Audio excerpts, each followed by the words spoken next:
So this video today is about the obstacle summary of obstacle is the way. Every month we have 4 practical sessions for the Adapt and Advanced family, and one of the practical sessions is just taking a deep dive into one book, and today this is the book we're taking a deep dive into, Ryan Holiday, The Obstacle is the Way. And the reason why this book resonated so well with me, and why I believe it's going to resonate very well with all our Adapt and Advanced families, because it's a book about resilience. It's a book about how you can turn challenges around, even for better, in your life. The philosophy of the book is turning trials into triumphs, and turning setbacks into comebacks, and turning adversities into successes. And that is why the philosophy of the book resonates so well with Adapt and Advanced family.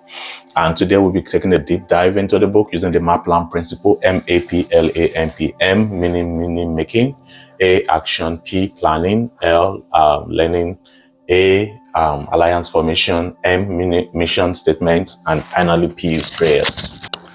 So we are beginning with M, which is meaning making, and we are going to be talking about the story of Thomas Edison here, where his old factory got burnt down in 1914.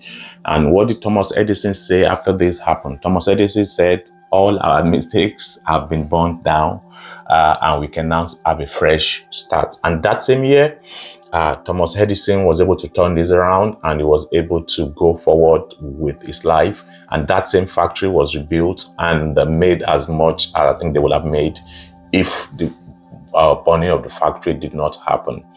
If Thomas Edison did not make that meaning at that time, that all mistakes have been burned down, perhaps they would not be able to get back into rebuilding the factory. So the way you make meaning of what you are going through goes a long way to decide if you'll be able to get back out of it or not.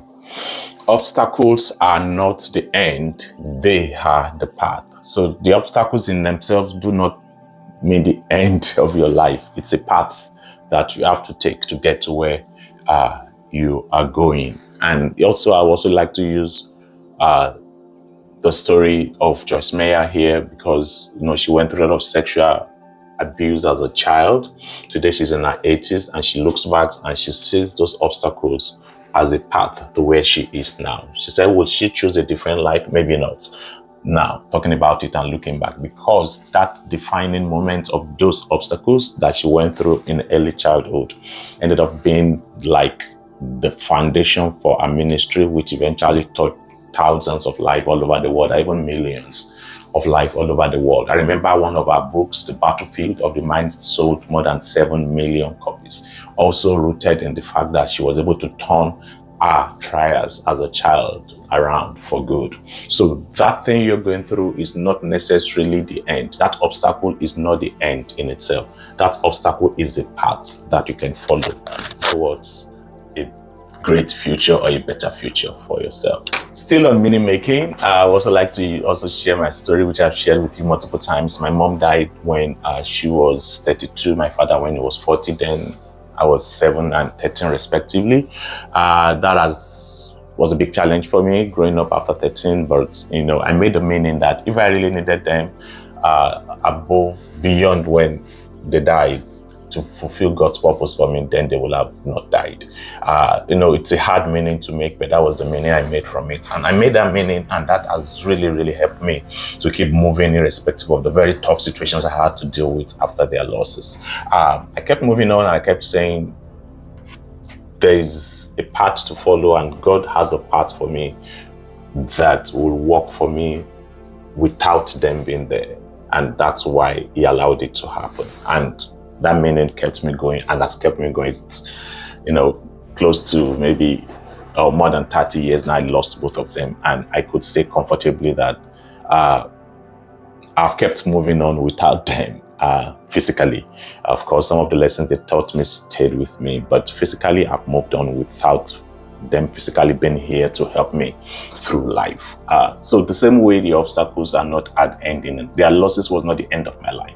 Their losses just gave me a path to follow, and the meaning I made with that path helped me to keep moving forward irrespective of whatever comes my way. So Ryan Holiday says the obstacle in the path becomes the path. Okay, hear it again. The obstacle in the path becomes the path. The obstacle in your way becomes the way.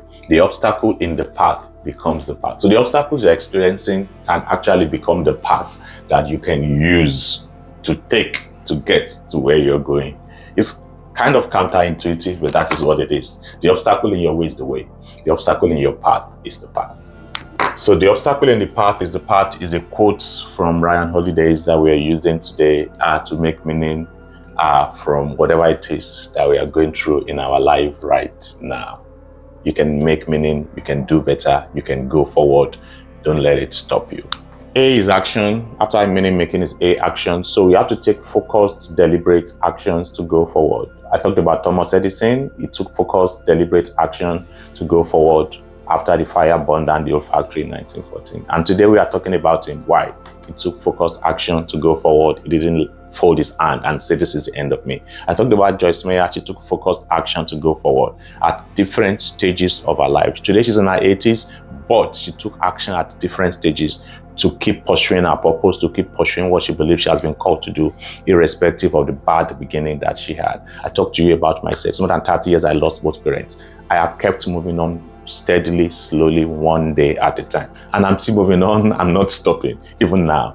So you can continue to move on, take actions every single day. Don't ever resign to fate. The obstacle in your way is the way. The obstacle in your path is the path. So planning, which is P, you have to prepare for adversity, one. And when adversity has happened, you have to plan to get your way out of it. So 2 ways to plan. One is prepare for it, knowing fully well that no matter how, with our best of planning, things still go wrong. So have a plan that leaves room for when things go wrong, because things will. We might not know what exactly will go wrong and when they will, but things will always go wrong. So in your planning, while you are planning for the best, expecting things to work well, always also have a plan, to make sure that when things go wrong, you have a cushion to back up. For example, why do we save money, for example, and why do we save for retirement? It's because we know things may go wrong at some point where we might not be able to work again. Why do you enroll for maybe insurance? For example, I have disability insurance, for example, that I pay heavily for every month. Why do I do that? It's not because I want to be disabled. I don't ever want to be. I don't ever plan to ever need to use that money. I pray I will never need it, but I still invest like maybe $250 every single month to invest in my disability, so that if things go wrong, God forbid that I fall sick and I cannot go to my job, at least I have a salary backup or cover for me that I can live on. So plan for that, and that's why we have different that's why we have car insurances. Not because I want to have an accident. I've been involved in a terrible accident before that led to totaling of my car completely, and we had to buy a new car because the car was not able to get back on the road again. So the point I'm making with this is but of course the car insurances that we paid for took care of it, and of course helped us to buy another new car. Why do we do all of this? Because things will go wrong, not because we want them to go wrong. Not because we plan that they go wrong, but at times things go wrong. So that's one planning. The second planning is after things have gone wrong. After things have gone wrong, the second planning is you have to sit down and plan how to get out of it, how to make that obstacle become the way, and how to make that obstacle in your path become the path, that obstacle in your way to become the way. You have to how do I use my story, for example, to be a blessing to people? Like about Joyce Meyer, she used that same story to write The Battlefield of the Mind, a book that has sold more than 7 million copies. She used that same story to reach out to millions all over the world after that happened. Thomas Edison used that fire burning down his factory to turn things around, to be a blessing to people, and his factory was able to get back up again. The next thing in MAPLAMP is learning. I always encourage read one book every month. Worst case scenario, that's what. But of course, you can do one a year. You can do one every 3 months, which is for a year. You can do one every month. You can do one every week. That's the option I choose. And you can do 2 or 3 every week, or whatever option works best for you. But by all means, make sure you are learning something. If you are not a person who likes reading book, you can sign up for courses. You can get audiobooks to listen. That's what I do. Whichever way you can, make sure you are learning something that is helping you to go forward in every single area of your life. So that's the first form of learning, learning from books, learning from other people. The second form of learning is learning from your obstacles. The obstacle in itself have messages that they bring, to you and for you, and that you can make sense from. For me, when I lost my mother, lost my father, age of 7 and 13, one big lesson I learned is you can actually go forward without them. It was hard, it was rough, it was tough, but actually you can, I did. So that's one lesson. It's okay if you have your biological parents to help you. That's great. I really want to be there for my own children, even for my grandchildren, for my great-grandchildren. I really desire that. But if it ever happens that they are not there for whatever reasons, that is not the end of life. You can still go forward, irrespective of every challenge that comes your way or that life brings your way. So don't let that challenge, don't let that obstacle in your way stop you. That obstacle in your way is the way. That obstacle in your way is the path for you to follow. So one thing this book focuses on also, apart from internal mastery to deal with the challenges and the obstacles, is also drawing strength and inspiration from other people. Again, there are two ways we can do this today. One is just by reading books, like we talked about learning generally. The other way is you can have alliances with people your family members, your friends, your colleagues, people you can work with. Currently, I'm having a 2 times a week session preparing for my board exam with someone for an hour, twice a week. Every evening, twice a week in the evenings, we do that. We review questions together, we learn together. I did that during the USMLE preparation too. So you might need somebody in your life like that, depending on your goal, what you want to achieve. If it's an exercise partner that you want to run together to help you lose weight, whatever it is, you might need somebody to help you with that. And even if you have not met the person, like for me, I signed up for a course on self-publishing school because of the book I'm writing, which will be out next month. And I was able to meet Chandler Bolt, the writer of the book published for the first time this week, and I was excited, not in person but virtually. So you can have alliances with people virtually, either by registering for their courses, by reading their books, or by joining groups online. So that's another way to form alliances. Mission statements. Your mission is to respond to your obstacles or whatever challenges you are going through in life with clarity, purpose, and focus. Clarity, purpose, strength, virtue, clarity. Strength, virtue, clarity. So respond with strength, respond with virtue, respond with clarity. So have a clear mission statement. An example I will use here is I have a mission statement to live up to 90 years in good health, fulfilling purpose every day, and doing whatever I've been called to do. It was born out of the fact that I saw my mother die at the age of 32. I saw my father die at the age of 40. So that made me love life, and that made me want to live life, not just for the purpose of filling space, but for the purpose of being the best version of myself and for the purpose of helping people, fulfilling my purpose every single day. So you can let your obstacle be an engine or an inspiration for you to have a mission statement that will resonate and that will be a blessing to you and to people that you have been sent to bless in your life. So have a clear mission statement out of that obstacle in your life. Prayers is the last P in MAPLAMP, and I'm going to read to us Romans 12:12. This is where I read the Bible verse now. Romans 12:12, which tells us, be joyful in hope, patient in affliction, faithful in prayer. Joyful in hope, patient in affliction, faithful in prayer.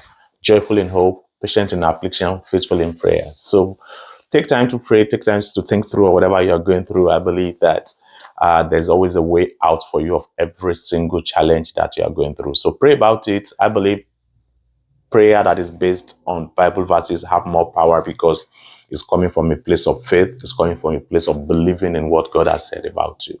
So make sure you pray about whatever you're going through, and I trust God that you'll get out of it, the obstacle, with great testimonies. I wish you the best. Remember to like this video, subscribe to the channel, share the video with people that listening to this will help them to overcome the obstacles of their life or have a better understanding of how to deal with obstacles, prepare for obstacles, and overcome obstacles. Thank you so much for watching. My book will be out in May 2025.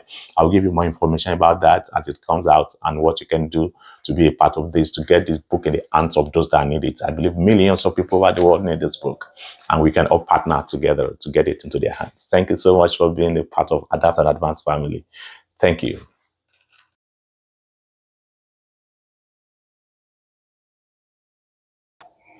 Hi, everyone. My book, Adapt, the first of the series of Adapt and Advance book, will be out in May 2025. And I want you to be part of getting this book to the hands of people that it's going to bless. I believe thousands, tens of thousands, and even millions all over the world will be blessed by reading this book. Many people that perhaps are thinking about suicide, perhaps will change their minds and understand why that the obstacles in their life does not have to stop them just by reading this book. Many people that perhaps are like frozen by challenges and don't know what to do next will be able to like snap themselves out of being frozen and be able to take steps forward. So what can you do for me in terms of this book? I want you to, one, get a copy of the book. When it's out in May, I will let you know. And then two, leave a review on Amazon for me. And to say thank you for these two things, when you get a paperback copy, and leave a review for me on Amazon, you're going to fill a form, which I will leave the link here when the book is out. And when you fill this form or you complete this form, then I'm going to send, as a thank you, a free copy of the audio version. I know you will likely complete reading the book if you are able to have the audible, maybe when you're driving to work, or the audio version when you're driving to work, or whenever you can get it, listening to it in addition to the book. So as a thank you for getting the book, the paperback, and leaving a review on Amazon, those two things, when you do it, you upload the proof by clicking the form below when the book is out. As a thank you for those two things, I'm going to give you a free version of the audio copy of the book. Thank you so much for being a part of my journey, and I am so grateful for you. Like this video, share it widely, and see you again soon. Bye.